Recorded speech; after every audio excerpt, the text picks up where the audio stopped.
Do you like what we do here? I would assume so if you're listening to this. We have had a good year for growth this year. We've had substantial growth on all the podcast feeds with new subscribers. We have the new YouTube channel with a bunch of new subscribers there too. But we want to carry this over into 2026 so we can continue to provide high quality entertainment, high quality news, high quality reviews, and all that kind of stuff. So what we're asking for going into next year is, if you have the ability, we're not asking for a lot, you can donate. Go to ko-fi.com/MWP News and make a donation. Everything you do goes towards making sure we can do things. That way I can take days off work to go and cover things early, or, things of that nature. Go to events and talk about them early, see advanced screenings. All that stuff goes into that budget. On top of that, if you can't afford that, and I realize right now things are tough and things are rough out there. If you can't afford that, the easiest thing you can do is subscribe and rate. No matter what you use to get this podcast, you can subscribe. Just hit the follow button, hit subscribe, whatever the button is on your thing, and then rate us. Give us 5 stars. That'll help more people find us, and the more people find us, the more we can, the more we'll be able to do, and we'll be able to get more happening. You can also go to mwpnews.com and sign up for our newsletter. There we will have articles and stuff like that about what we cover on this show. And we will also be doing more gaming content on the YouTube channel. If we can get, with more subscribers on there, we can do more. And that's youtube.com/@MWPnews. And again, thank you for a great year for us. Next year will be better. One of the big issues that I had this year that preempted me from doing a lot of what I wanted to has been resolved with the issue with my car, and that issue has been resolved. So going into this next year, we should be a lot more smooth sailing, but we do need your help to get more people listening and get what we're doing here out there. So just subscribe, tell your friends, and if you have the ability to, and you have the money, and you want to, and you think we're doing a good job, and we've earned that, go to ko-fi.com/MWP News and throw us whatever you think we deserve. And thank you, and enjoy this episode.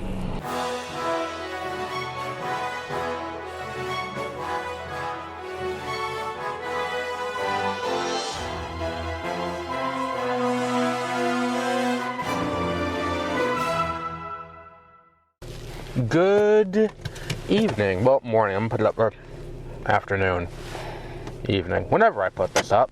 Hello, and welcome to Exploring Hyperspace Lanes. I am Adam. It is mid-January, or late January now. Despite what someone at work said about what counts as mid versus late.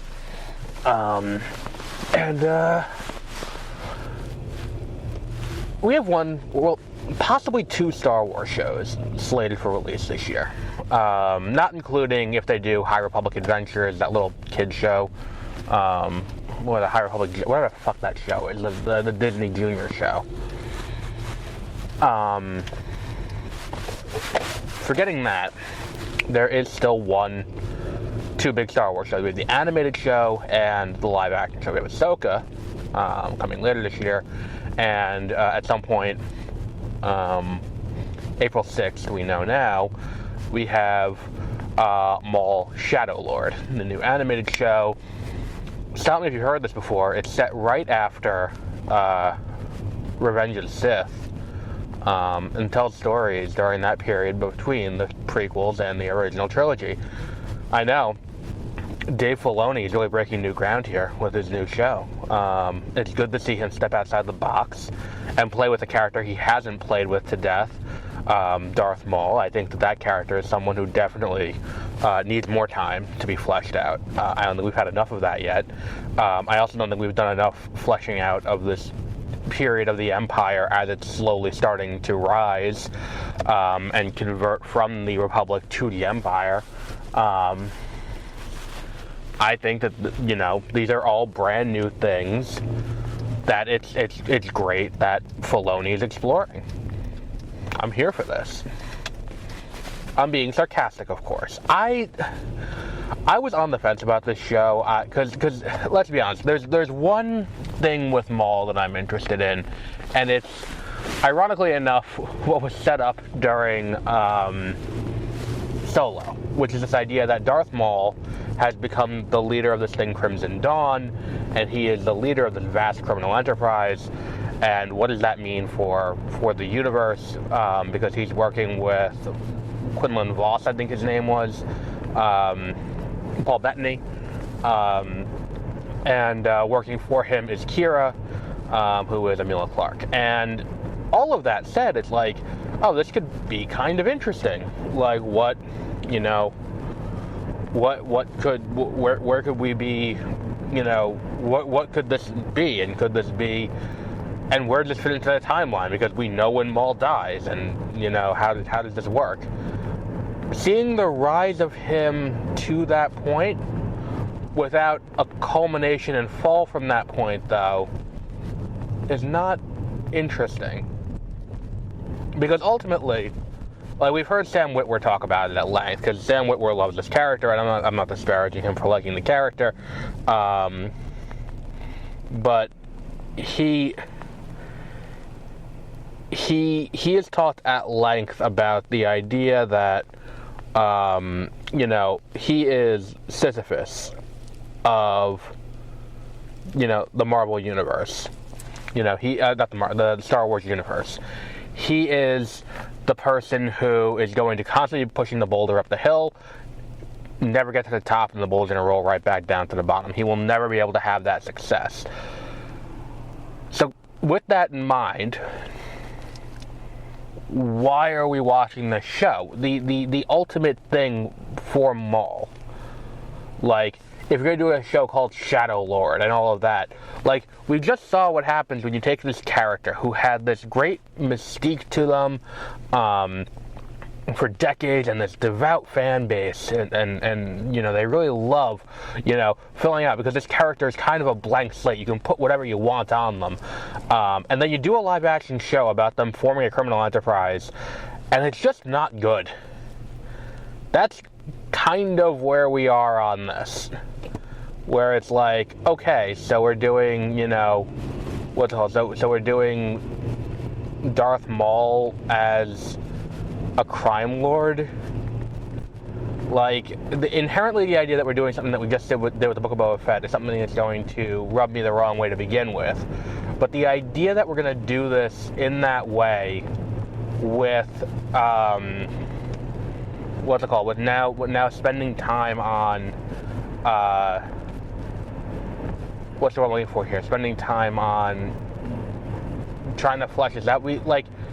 The last animated show we had was The Bad Batch, which is not too far removed either in timeline or in subject matter from what this show is.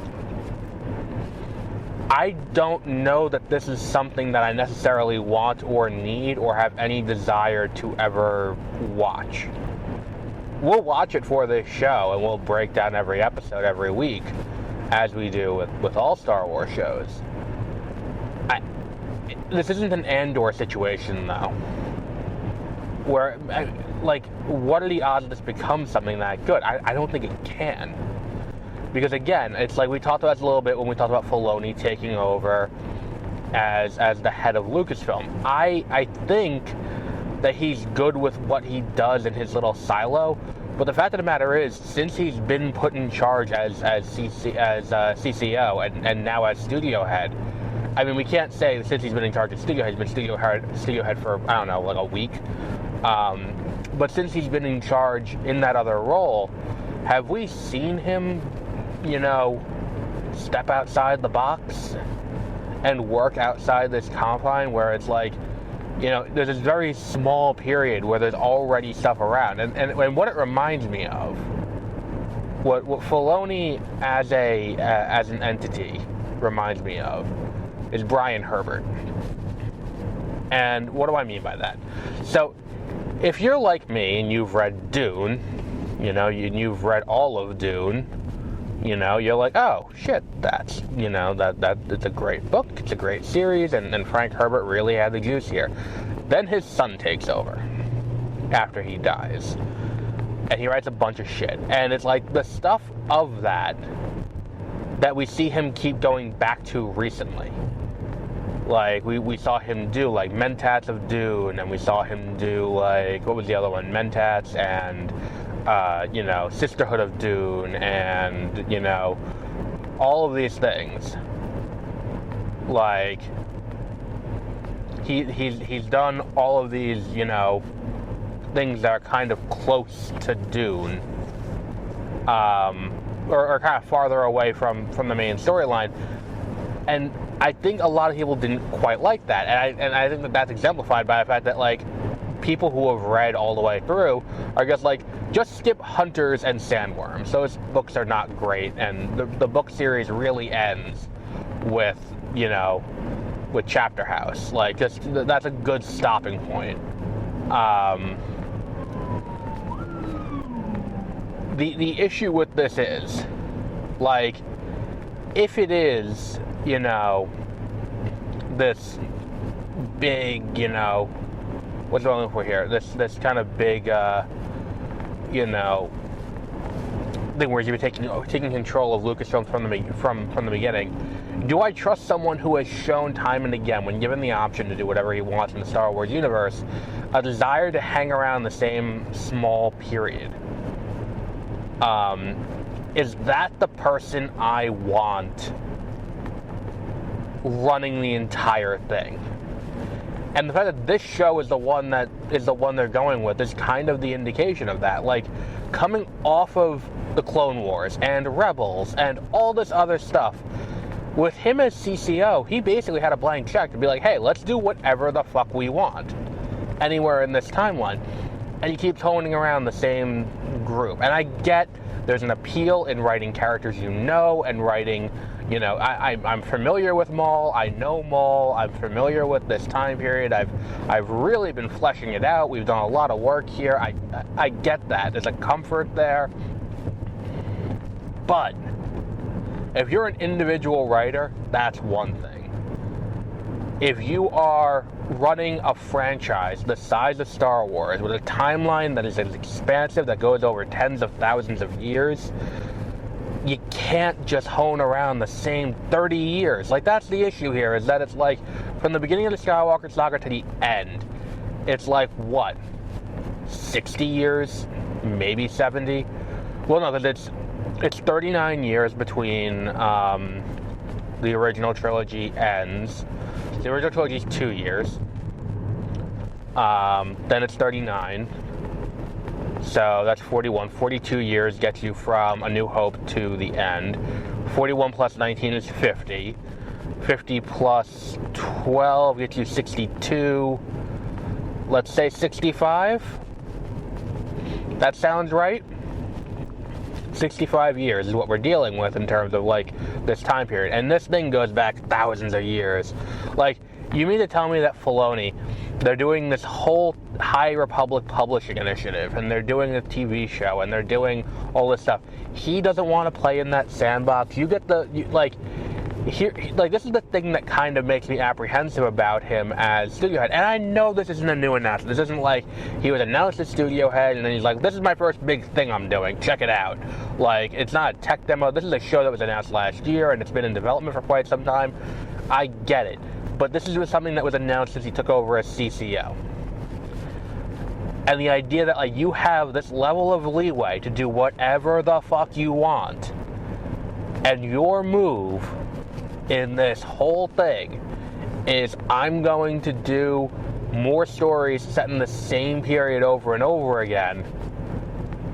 It's like, that's not good for the longevity of this franchise, because how many people are we going to watch in the beginning era of the Empire? How many different characters are we going to watch in this time period? And the issue is, too, The New Republic era is heading toward an end. Ahsoka's going to be wrapping up. They're not going to do a season 3 with Ahsoka. The Mandalorian and Grogu comes out this year, and that's a real wild card for them. We don't know how it's going to do at the box office. If it does well, we could get more. But I don't know that we do get more definitively. Like, there's nothing in this movie that definitively says we have to get more of this. I don't know. I just kind of feel like this is kind of something where we need to, like, start looking at it like this.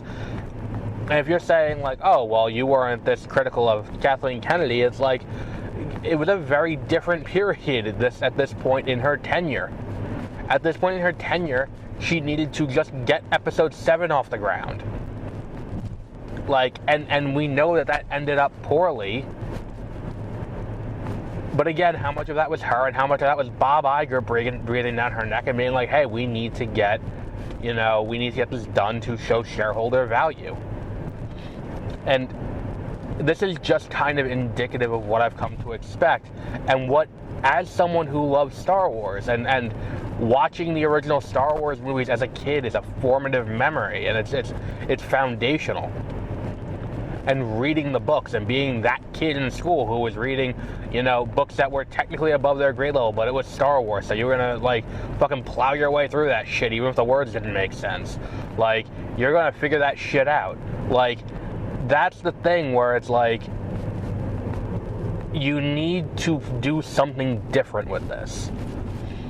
You need to do something different. And it's like, look, after this, and after Ahsoka, and after The Mandalorian and Grogu, the next time I want to hear about any of this shit is the Heir to the Empire movie. I don't want to hear jack shit about any of these characters until the Heir to the Empire movie comes out. I will take, and I know last week or 2 weeks ago, whenever the fuck it was, that we did that episode where we talked about what the big issue is with, the big issue with, Simon Kinberg, and it's one of those things that's becoming more and more glaring as I've been rewatching the X-Men movies for 30-minute reviews. Like, Simon Kinberg is someone that I'm not overly thrilled is attached to a Star Wars property, but at least he's doing something in a different time period. At least he's doing something in a different time period, and that's kind of a problem. Like, that's like, I'm excited for the potential of a Simon fucking Kinberg movie, because at least it's not the same 15 characters set within a 10-year period in the same thing. It's at least the potential, even if it's shit, which, because it's Simon Kinberg, I'm willing to concede it probably will be. Like, at least it'll be different shit and not the same thing over and over and over again. And we can either say, oh, well, maybe it'll be good. Maybe, maybe we'll be lucked out, and we'll see, Shadow Lord, and it'll come out, and it'll be fantastic, and you'll love it, and it'll be your new favorite Star Wars thing. Nothing would make me happier than have this come out and have it unseat Andor as my favorite Star Wars thing. Nothing would make me happier.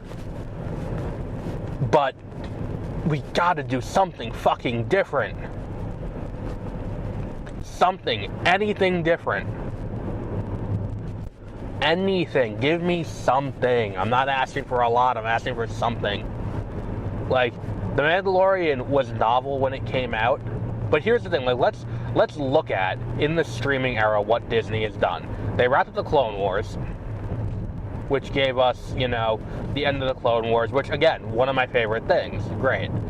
Andor, which is right before the original trilogy, and right before, Rogue One. Kenobi, which was between the prequels and the original trilogy. The Bad Batch, which is between the prequels and the original trilogy. And then you get The Mandalorian, you get Book of Boba Fett, you get Ahsoka, you get Skeleton Crew. And it's like, all of these things are kind of in the same period. And it's like, why? Why? I don't even remember a fucking thing from Skeleton Crew. That tells you how good that show was. Like, I watched the entirety of that fucking show. I don't remember a single goddamn thing. It's like, were they trying to break into the fucking, like, U.S. Mint? Was that the goal here? I don't remember a thing, and I'm probably okay with that. The only thing that went outside the box was The Acolyte. And that had a black woman as the lead, and people flipped their shit, and we're never getting any more of that. Like, that's the thing, is that it's like, I heard so many people at work tell me, like, oh, well, the issue with that show is that it's like, it's taking away what makes Anakin special. And it's like, you're hearing some asshole on YouTube or on a podcast tell you, and I understand that as an asshole on a podcast, this may be, contradictory, but like, you're hearing some asshole on a podcast tell you that, but like, if you watch it, you're like, oh, okay, this makes sense, because for what Palpatine is, he's supposed to be Hitler. Hitler was into the occult shit. The idea that, like, he heard this story and it's like, oh, well, the idea of, like, we're going to build a dyad. We're going to artificially build a dyad in one person. And that's Anakin. And it's like, they tried to do it the first time and it didn't work and it split into two people. And that's why you get Osha and May. And then you get, the actual dyad later with Rey and Ben. And it's like, okay, that tracks. Like, it's an interesting idea. And it gives that important context. But people shat themselves over this. Like, what the fuck? And then comes the other one where it's like, and the other thing was like, what's it called? Like, people complaining about, like, I don't want to go off on a tangent, but like, Ironheart was the other one.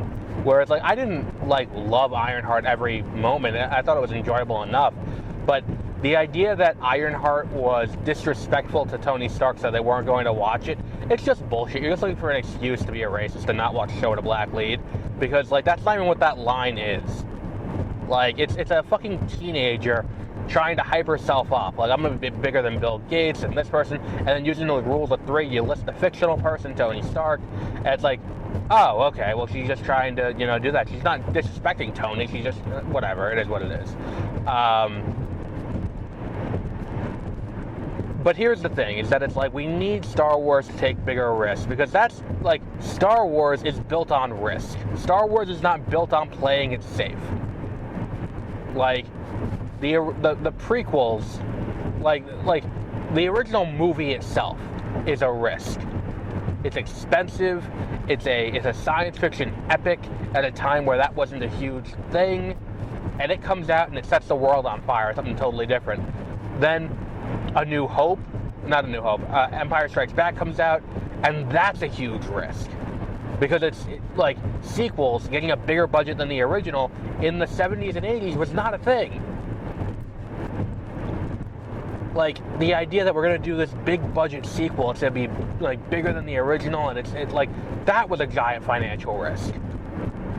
And then you get to the third one where it's like, okay, we did, the first two, and now we're doing the third one. It's probably safer money.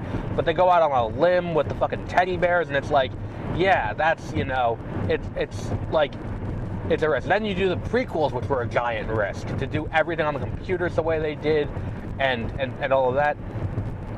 It's this idea that, like, Star Wars is, a huge thing now. But it's built on risk. And you don't get to, and this is something that Disney has to learn in general, on top of don't bend to fascism, they also need to learn, when you have these big mainstays, your Toy Stories, your Marvel Studios, all of these, Star Wars, all these things, they're not built on sure things. You don't start out with a sure thing in any of this. Every single one of these things started as a risk. An entirely 3D animated movie was unheard of when Toy Story came out. It was a huge financial risk. And the idea that, like, oh, well, we're going to play it safe with Star Wars, we're going to stick around the same 15 people in the same era, and it's like, we have this giant fucking galaxy, but, it's only ever the same people we see over and over again. And in the same 10-year period. It's bizarre to me. It's bizarre to me. This is the choice that they keep making. Like, it looks cool, the show, but give us something different. And I've been upset about this for, I'm not upset about this. That makes it sound weird. I've been annoyed by this choice of a show for quite some time.